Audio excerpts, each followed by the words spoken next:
നമ്മൾ വായിക്കുന്ന ഒരു വാക്യമുണ്ട്, എന്റെ കിടക്കയിൽ ഞാൻ നിന്നെ ഓർക്കുകയും രാത്രി യാമങ്ങളിൽ ഞാൻ നിന്നെ ധ്യാനിക്കുകയും ചെയ്യുമ്പോൾ. എന്റെ ചിന്ത എവിടെയാണ്? രാത്രി യാമങ്ങളിൽ. എന്താണ് രാത്രി യാമങ്ങളിൽ? എന്താ രാത്രി യാമങ്ങളിൽ എന്ന് പറയാനുള്ള കാരണം? യഹൂദന്മാരുടെ കണക്കനുസരിച്ച് രാത്രിയെ 4 യാമങ്ങളായിട്ട് എന്ത് ചെയ്തിട്ടുണ്ട്? തിരിച്ചിട്ടുണ്ട്. യേശുക്രിസ്തുവിന്റെ കാലം വരെ 3 യാമങ്ങളായിട്ടാണ് രാത്രി അവർ തിരിച്ചിരുന്നത്. യേശുക്രിസ്തുവിന്റെ കാലത്ത് റോമ ഭരണമായിരുന്നു നിലവിൽ നിന്നിരുന്നത്. ആ കാലഘട്ടത്തിൽ അവിടെ നിന്നും കടമെടുത്താണ് ഒരു യാമം കൂടെ ചേർത്ത് അതിനുശേഷം 4 യാമങ്ങളായിട്ട് യഹൂദന്മാർ അന്നും ഇന്നും എന്ത് ചെയ്യുന്നു? ഒരു രാത്രിയെ വിശേഷിപ്പിക്കുന്നതായി കാണുവാനായിട്ട് കഴിയുന്നുണ്ട്. സ്തോത്രം. ആമേൻ.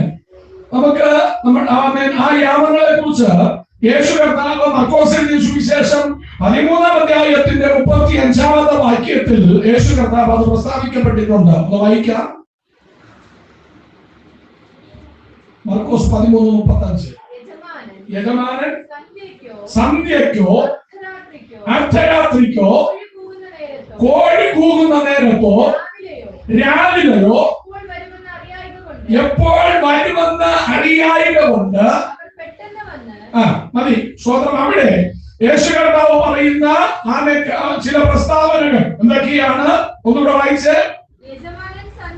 ഒന്ന് സന്ധ്യയ്ക്കോ, രണ്ട് അർദ്ധരാത്രിക്കോ, കോഴി കൂകുന്ന സമയത്തോ, രാവിലെയോ. ഇതാണ് 4 യാമങ്ങൾ. സ്വതന്ത്രം. എന്നെ ശ്രദ്ധിച്ച് കേൾക്കണം. ഒരു യാമം അല്ലെങ്കിൽ ഈ 4 യാമം ആരംഭിക്കുന്നത് വൈകിട്ട് 6 മണി മുതലാണ്. യഹൂദന് ഒരു ദിവസം ആരംഭിക്കുന്നത് വൈകിട്ട് 6 മണിക്കാണ്. മനസ്സിലാകുന്നുണ്ടോ? നമുക്ക് രാവിലെയാ, പക്ഷെ യഹൂദന് ഒരു ദിവസം ആരംഭിക്കുന്നത് എപ്പോഴാണ്?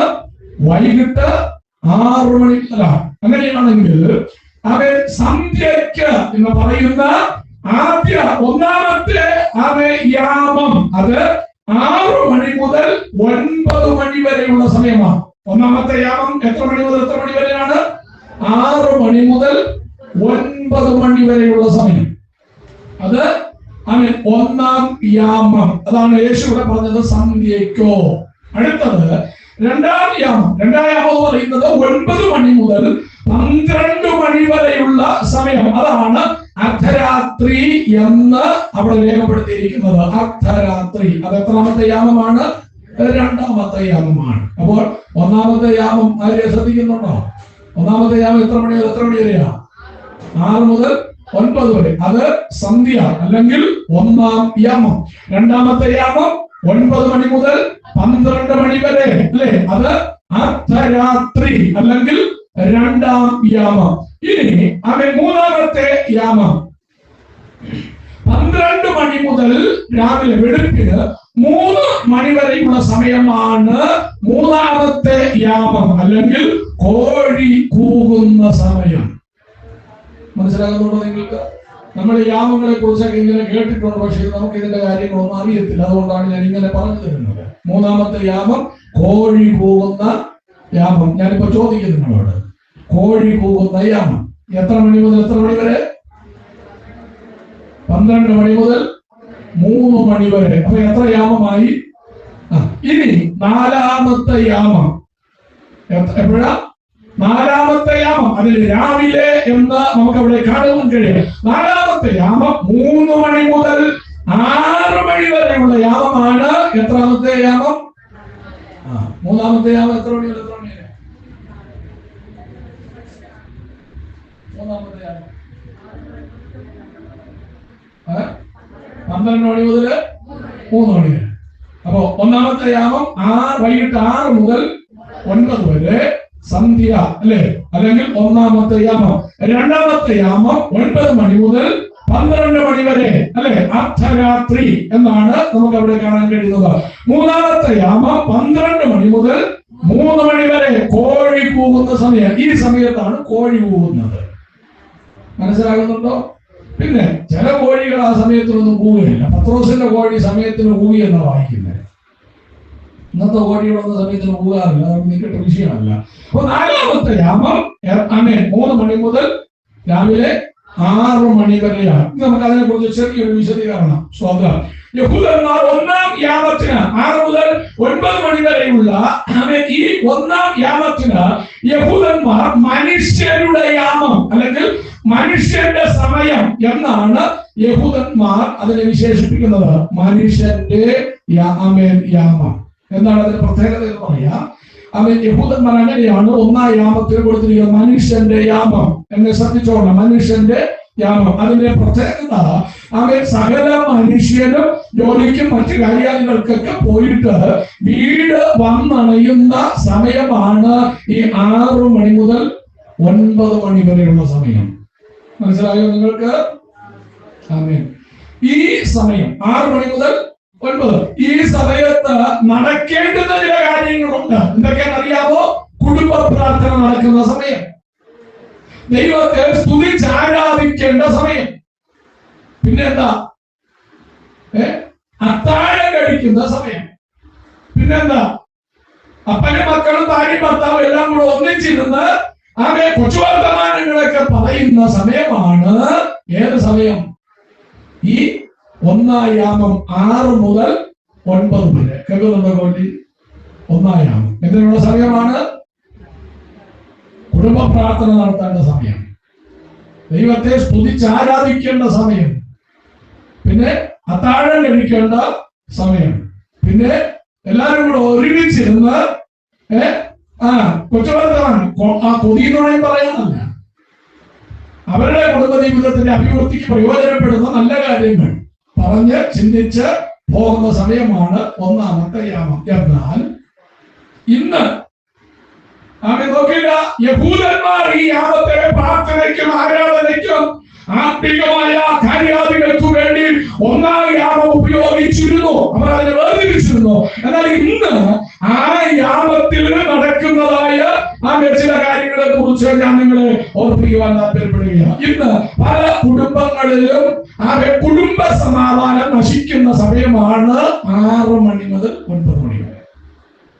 കലഹം നടക്കുന്ന സമയം, പ്രാർത്ഥന നടക്കാത്ത സമയം, പരസ്പരം വെല്ലുവിളിക്കുന്ന സമയം, സീരിയല് അടക്കി വാഴുന്ന സമയം.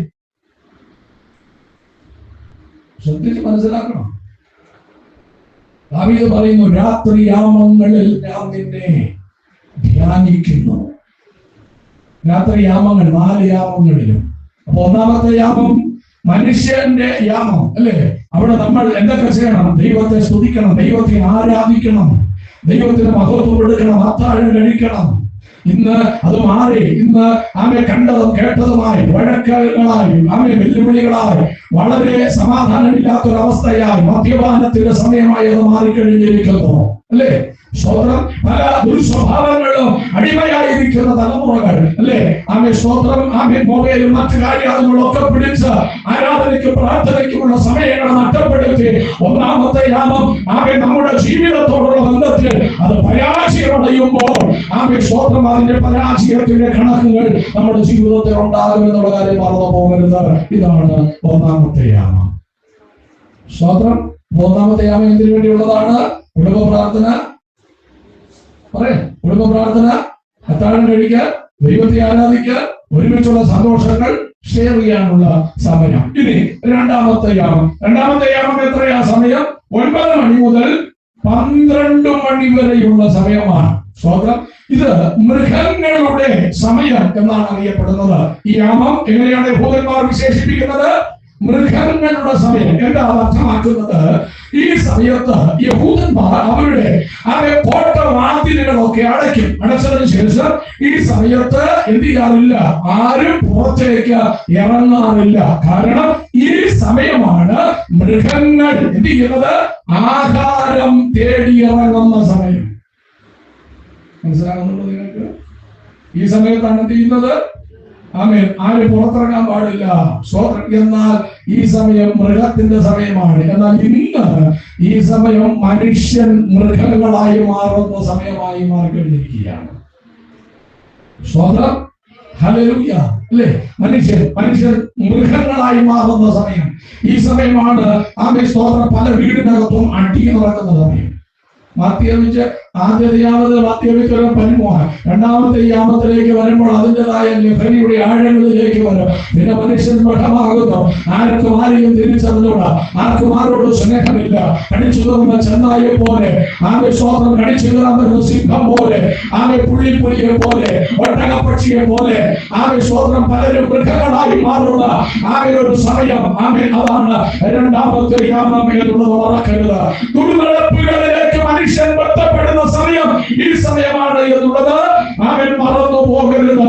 കുടുംബ വഴക്കുകൾ, കൊലപാതകങ്ങൾ, അവൻ മോശമായ ചാറ്റിങ്ങുകൾ, മോശമായ അവൻ വീഡിയോ കോളുകൾ, മോശമായ അവൻ ഫോൺ ഉപയോഗങ്ങൾ, ഇതെല്ലാം നടക്കുന്ന യാമം രണ്ടാമത്തെ യാമം. അത് മൃഗങ്ങളുടെ യാമമായി അവൻ യഹൂദന്മാർ ചിത്രീകരിക്കുമ്പോൾ ഇന്നത്തെ ആത്മീകരും ലോക മനുഷ്യന് ഈ സമയങ്ങളിൽ ചെയ്യുന്ന പ്രവർത്തികൾ ഇതാണ് എന്നുള്ളത് നമ്മൾ മറന്നു പോകരുത്. നമ്മൾ വിശ്രമിക്കേണ്ട സമയമാണ്. സമാധാനത്തോടെ കിടന്നുറങ്ങേണ്ട സമയം. ഇന്ന് ഈ സമയം ആർക്കും ഉറക്കമില്ല.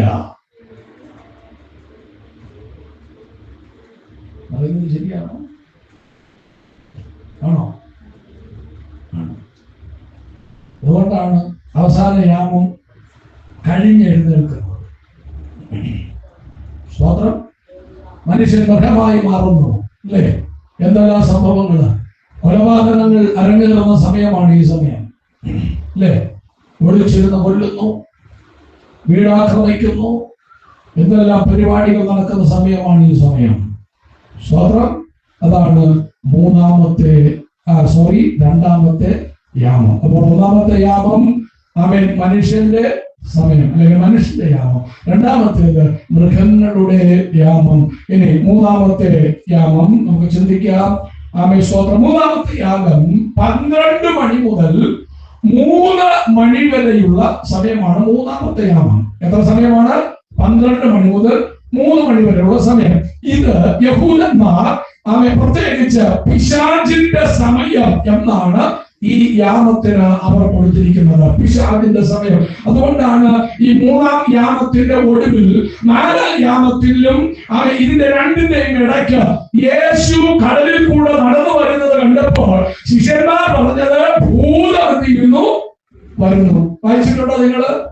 അതിന്റെ കാരണം ഈ യാമത്തിലാണ് ഭൂതങ്ങൾ അല്ലെങ്കിൽ പിശാചുക്കൾ അവർ പ്രവർത്തിക്കുന്നത് എന്നാണ് യഹൂദന്മാർ ധരിച്ചിരുന്നത്. ഈ യാമത്തിലാണ് പൈശാചികൻ പോരാടുന്നത്. ഈ യാമത്തിലാണ് അവൻ ഇറങ്ങി നടക്കുന്നത്.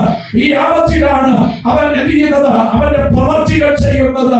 മോഷണം നടത്തുന്ന സമയം ഈ സമയമാണ്. സ്വന്തം മനുഷ്യൻ ഗാഢനിദ്രയിൽ വീഴുന്നത് ഈ സമയമാണ്.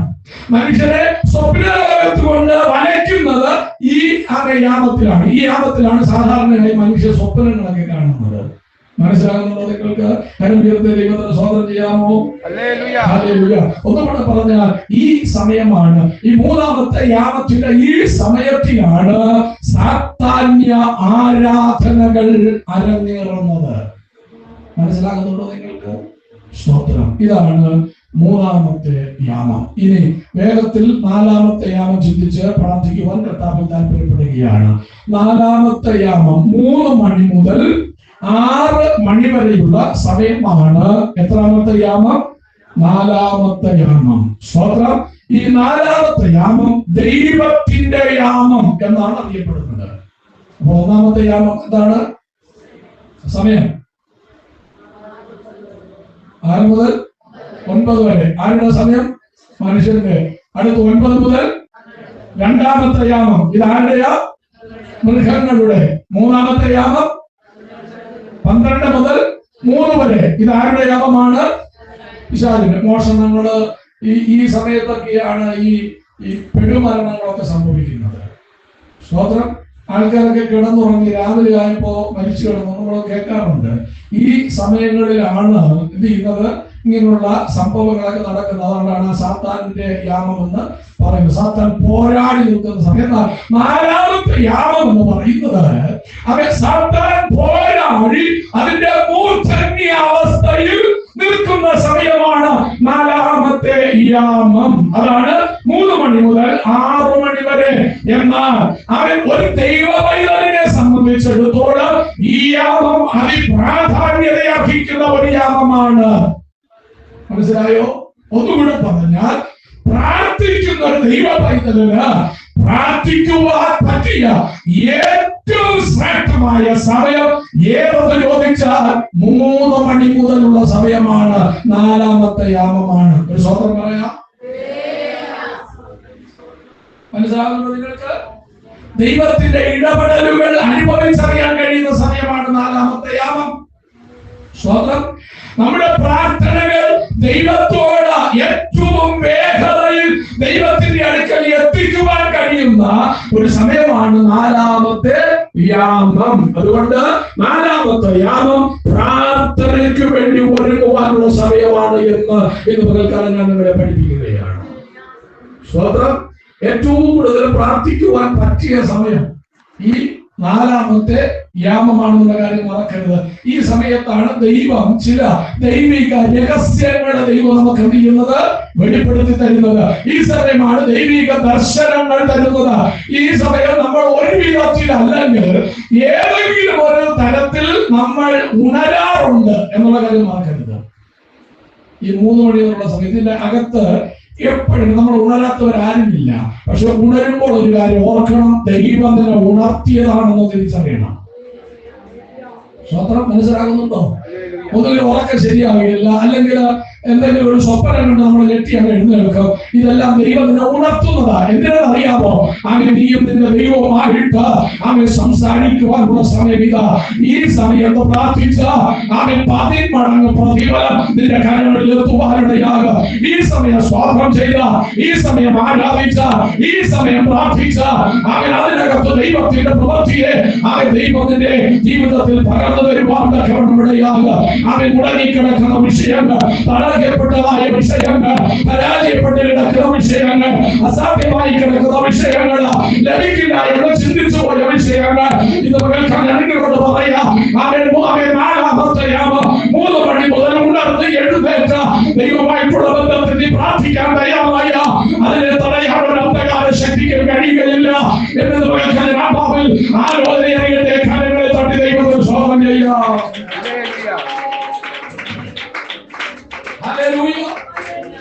പല നിലകളിൽ നമ്മൾ ഉണരാറുണ്ട്. ചിലരെ കൊതു കുത്തി ഉണരും, ചിലരെന്തോ കിടക്കപ്പായി എന്തോ കുത്തിയത് പോലെ തോന്നും, അല്ലെ? പല ഫീലുകൾ ഉണ്ടാകും നമുക്ക്. നമ്മളൊന്ന് എഴുന്നേൽപ്പിക്കുക. എന്തിനാണ്? നീ ഒന്ന് പ്രാർത്ഥിക്കാൻ വേണ്ടി. 2, ദൈവത്തിന് എന്തോ നിന്നോട് പറയാനുണ്ട്. മനസ്സിലായില്ല? എല്ലാവരോടും ഒന്നും ദൈവം സംസാരിക്കില്ല, എല്ലാവരോടൊന്നും ദൈവം പറയില്ല, എല്ലാവരെയും ഒന്നും ദൈവം ഉണർത്തില്ല. അവൻ പലരും കിടന്നുറങ്ങുമ്പോൾ നിന്നെ ദൈവം ഉണർത്തുന്നു എങ്കിൽ നിന്നോട് ദൈവത്തിന് എന്തോ പറയാനുണ്ട്. നിന്റെ കുടുംബത്തെ കുറിച്ച് എന്തോ പറയാനുണ്ട്, നിന്റെ ദേശത്തെ കുറിച്ച് നിന്നോട് എന്തോ പറയാനുണ്ട്, നീ ആരാധിക്കുന്ന സഭയെ കുറിച്ച് ദൈവത്തിന് നിന്നോട് പറയാനുണ്ട്.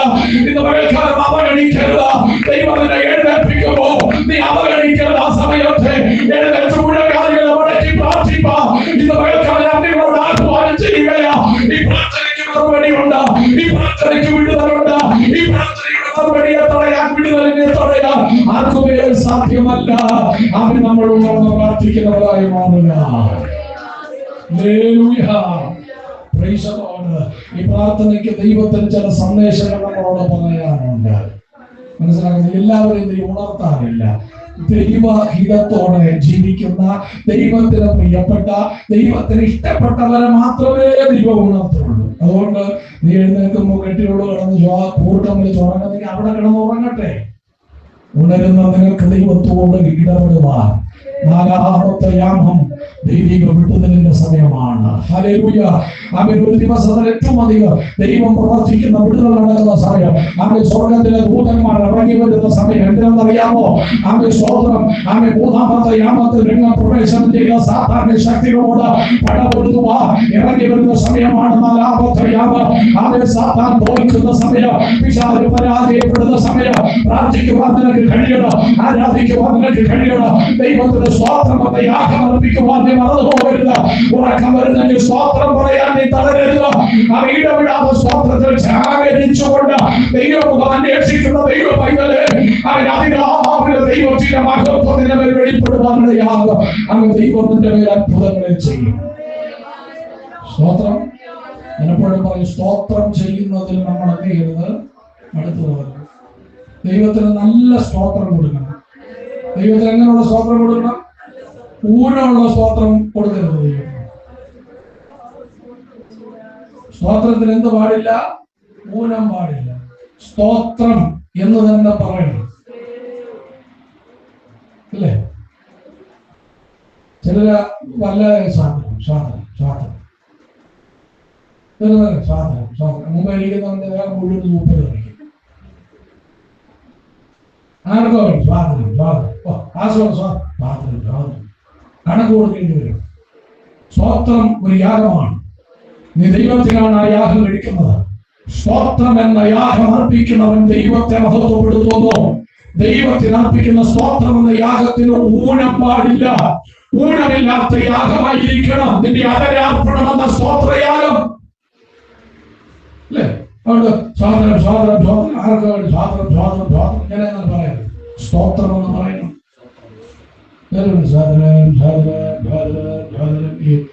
ഈ കൊട്ടലുകാരിക്കുന്നവര് ലോട്ടറി കച്ചവടം നാളെ നാളെ നാളെ അങ്ങനെയല്ല സ്തോത്രം പറയേണ്ടത്. സ്ഫുടമായി പറയണം. നിങ്ങൾക്ക് ദൈവം തന്ന ആമേ സ്തോത്രം നാവിന്റെ വഴക്കമനുസരിച്ച് സ്ഫുടതയനുസരിച്ച് പറയണം. ഇനി പറയാൻ അറിയത്തില്ല, ഇങ്ങനെ പറയാൻ അറിയാവൂ, അത് കുഴപ്പമില്ല, അതൊരു തെറ്റല്ല. നിനക്ക് അറിയാവുന്നത് പോലെ നിന്റെ നാവ് വഴങ്ങുന്നത് പോലെ നിഷ്ഫുടമായി പറഞ്ഞാൽ മതി. പഠിച്ച നാവുള്ളവന് ചിലപ്പോൾ സ്തോത്രം എന്ന് പറയാൻ സഹോദരം എന്നേ പറയുള്ളൂ, അത് ദൈവം നോക്കിയുള്ളൂ. കഴിഞ്ഞ ആഴ്ച ഭാഷ സ്തോത്രം എന്ന് തന്നെ പറയുന്നത് അവയിരുന്നത് സഹോദരം സഹോദരം. അവൻ അങ്ങനെ പറയാൻ നോക്കുക, അവന്റെ നാൾ അങ്ങനെ വഴങ്ങുമെങ്കിൽ അത് കണക്ക് ദൈവമായുള്ള നീ കുറ്റപ്പെടുത്തിക്കാൻ പോകരുത്. അതുകൊണ്ട് ദൈവത്തിന് അർപ്പിക്കുന്ന സ്തോത്രം എന്ന യാഗത്തിന് എന്തുണ്ട്? ഒരു കാളയേക്കാൾ, ഞാൻ എപ്പോഴും പറയാറുണ്ട്, ഒരു കൊമ്പുള്ള മൂരിയേക്കാൾ, കുളമ്പുള്ള കാളയേക്കാൾ ദൈവമേതലേ നിന്റെ നാവിൽ നിന്ന് വരുന്ന ഒരു സ്തോത്രത്തിന് വിലയുണ്ട്, അതിന് ശക്തിയുണ്ടെന്ന് ഇന്ന് പകൽക്കാലം മറന്നു പോകരുത്. 10 സ്തോത്രം പറഞ്ഞവർ 10 കാളയേക്കാൾ വിലയുള്ള സ്തോത്രമാണ് പറഞ്ഞിരിക്കുന്നത്. അതുകൊണ്ട് ഇത് കളിയല്ല, ഇത് കാര്യമാണ്. അതുകൊണ്ട് 3 മണിക്ക് എഴുന്നേറ്റ് സ്തോത്രം പറയണം. മുട്ടുമാണക്കി ഇരിക്കണം. എങ്ങനെ ഇരിക്കണം? വ്യവസ്ഥാകുളൊക്കെ കിടന്ന് പ്രാർത്ഥിക്കുക, കിടന്നതുപോലെ നമ്മളിരുന്ന് പ്രാർത്ഥിക്കുന്നത്. ചിലർ 4 പോലെ ഇരുന്ന് പ്രാർത്ഥിക്കും. ഒരു കാലം മടക്കി ഒരു കാലം വീഴ്ത്തി, 4 പോലെയായി. എന്നാ കുഴപ്പമെന്ന് അറിയുക, നല്ല സമയത്ത് മുട്ട മടങ്ങാൻ കിട്ടാം, അല്ലേ? നമ്മളെ ശീലിച്ചാൽ എന്താ, അത് ശീലം തന്നെയാണ്, അല്ലേ? ശീലം ഇല്ലാത്തവർക്ക് അത് ബുദ്ധിമുട്ടാണ്. ശീലമുള്ളവർ മുട്ടുമടക്കാൻ കുഞ്ഞുങ്ങളെ മുട്ടുമടക്കി ഇരുത്തി പ്രാർത്ഥിപ്പിക്കണം. മനസ്സിലാകുന്നുണ്ടോ നിങ്ങൾക്ക്? സ്തോത്രം. ഇനി 1-2 ചിന്തകളിലൂടെ വേഗത്തിൽ പറഞ്ഞ് ഞാൻ ദൈവസന്നിധിയിലിരിക്കുവാൻ താല്പര്യപ്പെടുന്നു. 4-ാം യാമം. ഹല്ലേലൂയ. ആമേൻ. സ്തോത്രം. 4-ാമത്തെ യാമത്തിന്റെ ചില പ്രത്യേകത വേഗത്തിൽ തന്നെ വാക്യങ്ങൾ വായിക്കണം. മത്തായി 14:25 വേഗത്തിൽ.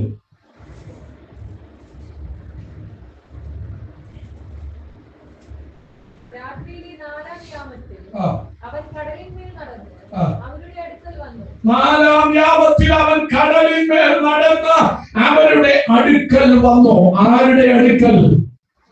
ശിഷ്യന്മാരുടെ അടുക്കൽ. തണ്ട് വലിച്ചു വലയുന്ന പടവിലിരുന്ന് വലയുന്ന ശിഷ്യന്മാരുടെ അടുക്കൽ നാലായാമത്തിൽ യേശു നടന്നു വന്നു. ഇന്ന് പകൽക്കാലം നാലായാമത്തിൽ എഴുന്നേറ്റ് നിലവിളിക്കുന്ന പ്രാർത്ഥിക്കുന്ന ദൈവമൈതലേ, നാലായാമത്തിൽ ഒരു പ്രത്യേകതയുണ്ട്. എന്റെ കർത്താവ് നിന്റെ അടുക്കൽ നടന്നു വരുന്ന സമയമാ.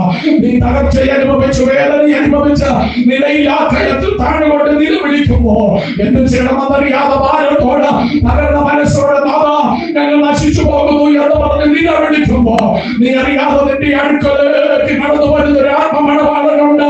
എന്റെ കർത്താവ് നിന്റെ അടുക്കൽ നടന്നു വരണമെങ്കിൽ, നിന്റെ വിഷയത്തിനടുക്കൽ വരണമെങ്കിൽ നീ നാലായാമത്തിൽ എഴുന്നേറ്റ് കരയാൻ മറന്നു പോകരുത്, പ്രാർത്ഥിക്കാൻ മറന്നു പോകരുത്. സ്തോത്രം പറഞ്ഞില്ല. 2 മണിക്കൂർ പ്രസംഗിക്കേണ്ടത് നിർത്തുവാണ്. സ്തോത്രം. നാലായാമത്തിൽ പ്രാർത്ഥിക്കണം. 3 മണിക്ക് എഴുന്നേറ്റ് പ്രാർത്ഥിക്കണം. കൂട്ടം വെച്ചിടണം, ഉറങ്ങരുത്. സ്തോത്രം, സ്തോത്രം, സ്തോത്രം. മൃഗങ്ങൾ എഴുന്നേറ്റ് നടക്കുന്ന സമയത്ത് നീ റോഡെ തേരപ്പാല നടക്കരുത്. റോഡെ കുറ്റത്തോട് ഇറങ്ങി അപ്പുറത്തോടെ ഇപ്പുറത്ത് നടക്കരുത്. കിടന്ന് ഉറങ്ങണം. രാവിലെ 3 ആയാമത്തിൽ എഴുന്നേറ്റ് പ്രാർത്ഥിക്കണം. മനസ്സിലാകുന്നുണ്ടോ? പ്രാർത്ഥിച്ചാൽ വിളിച്ച അവയെ പടക് തകർന്നു പോകും, ജീവിതം തകർന്നു പോകും, രക്ഷയില്ല.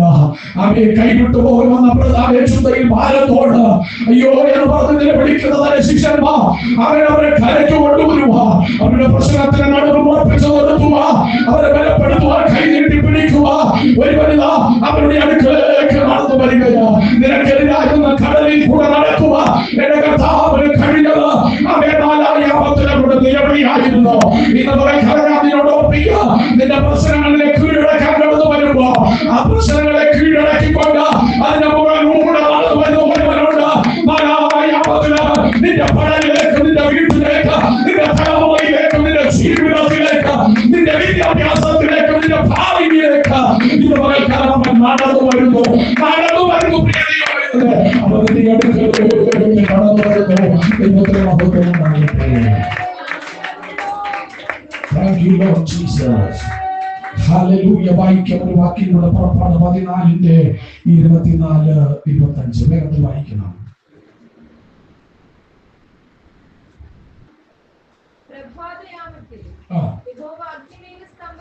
പ്രഭാതയാമത്തിൽ യഹോവ അഗ്നിമേഘസ്തംഭത്തിൽ നിന്ന് മിസ്രയീം സൈന്യത്തെ നോക്കി അതിനെ താറുമാറാക്കി, അവരുടെ രഥചക്രങ്ങളെ തെറ്റിച്ചു, ഓട്ടം പ്രയാസമാക്കി. അതുകൊണ്ട് മിസ്രയീമ്യർ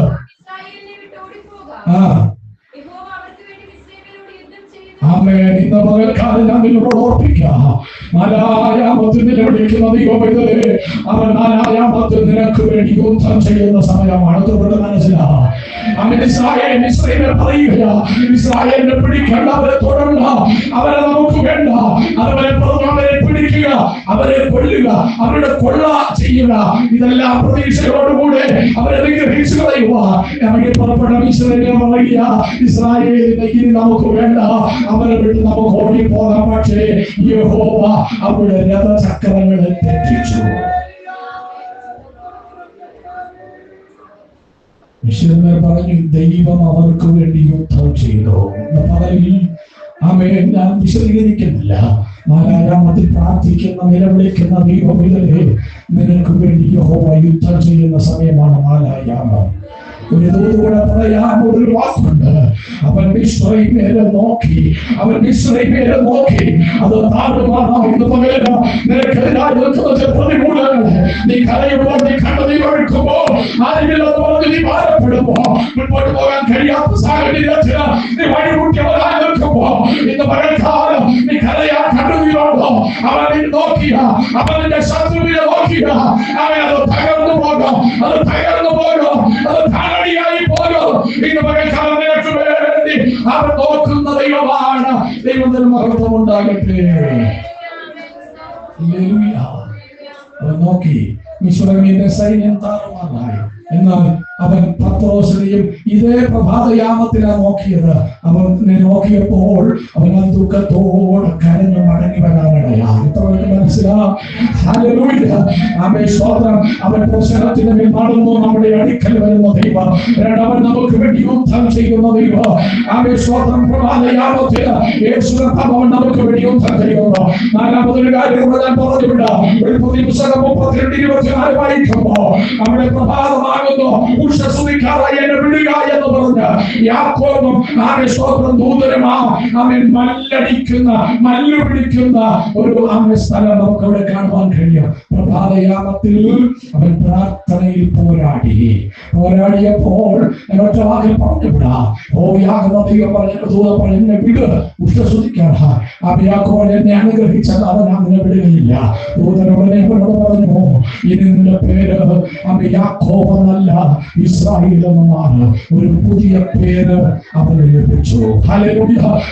രാവിലെ എഴുന്നേറ്റ് പ്രാർത്ഥിച്ച നിനക്ക് ലോകം ഇട്ടിരിക്കുന്ന പേര് ദൈവം മാറ്റും. ലോകം നിനക്ക് പറഞ്ഞിരിക്കുന്ന പേരുകളെ ദൈവം മാറ്റും. ലോകം നിന്നെ വിളിക്കുന്ന പേരുകളെ ദൈവം മാറ്റും. നിന്റെ കുടുംബക്കാർ നിനക്കിട്ടിരിക്കുന്ന പേരുകളെ ദൈവം മാറ്റും. ഉപായി എന്ന പേര്, കള്ളൻ എന്ന പേര്, അപമാനി എന്ന പേര്, കഴിവില്ലാത്തവൻ എന്ന പേര്, കഴിവില്ലാത്തവരെന്ന പേര്, അവരെ സമാധാനം കെടുത്തി കളയുന്നവരെന്ന പേര് അവൻ നിനക്ക് മാറ്റി തരുന്ന ദൈവമാണ്. ഇന്ന് വിശ്വസിക്കുന്ന ഉപായിയായ യാക്കോബിനെ ദൈവത്തിന്റെ പ്രഭുവാക്കി മാറ്റിയെങ്കിൽ നാലാമത്തെ യാമം മറന്നുപോയെന്ന മുഴകാലം തീരുമാനമെടുക്കുന്നെങ്കിൽ അവൻ സർവശക്തനായ ദൈവത്തിന്റെ പേര് മാറ്റും. പറയാമോ? ഹല്ലേലൂയ. ഒരു വാക്യം കൂടെ യോഹന്നാൻ 6:21 വേഗത്തിൽ വായിച്ച് അവസാനിപ്പിക്കാം. ഹല്ലേലൂയ. യോഹന്നാൻ 6:21.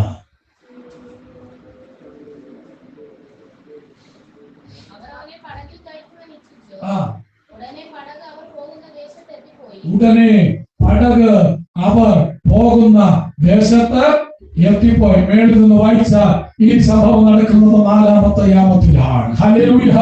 അവനൊറ്റ ദൂത് നിന്നെ എത്തേണ്ട സ്ഥലത്ത് എത്തിക്കുവാൻ കഴിയുന്ന ഒരു യാമമാണ് നാലാമത്തെ യാമം. നമുക്ക് മനസ്സിലായി? പ്രതീക്ഷിച്ചിരിക്കുന്ന ഇടത്ത്, പ്രതീക്ഷ വെച്ച സ്ഥലത്ത് ദൈവം നിന്നെ കൊണ്ടെത്തിക്കും. എത്തിക്കേണ്ടടുത്തെത്തിക്കും. നിന്റെ ഭാവി എത്തേണ്ടടുത്തെത്തും. നിന്റെ വിദ്യാഭ്യാസം എത്തേണ്ടടുത്തെത്തും. നിന്റെ കുഞ്ഞുങ്ങൾ എത്തേണ്ടടുത്തെത്തും. ആര് അതിരിട്ടാലും, ആര് അതിര് വനച്ചാലും, ആര് ശമിച്ചാലും, ആര് പ്രാർത്ഥിക്കാലോ ഇത് നമുക്ക് ഞാൻ മാറി വിളിച്ചു പറയാം. നാലാമത്തെ യാമം മുഴകാലം മുടക്കി കരയുന്ന ദൈവമല്ലേ. നിന്റെ തലമുറ എത്തേണ്ടടുത്തെത്തോ, നിന്റെ കുടുംബം എത്തേണ്ടടുത്തെത്തോ, നിന്റെ ഭാവി എത്തേണ്ടടുത്തെത്തോ, അവരുടെ വിദ്യാഭ്യാസം എത്തേണ്ടടുത്തെത്തോ.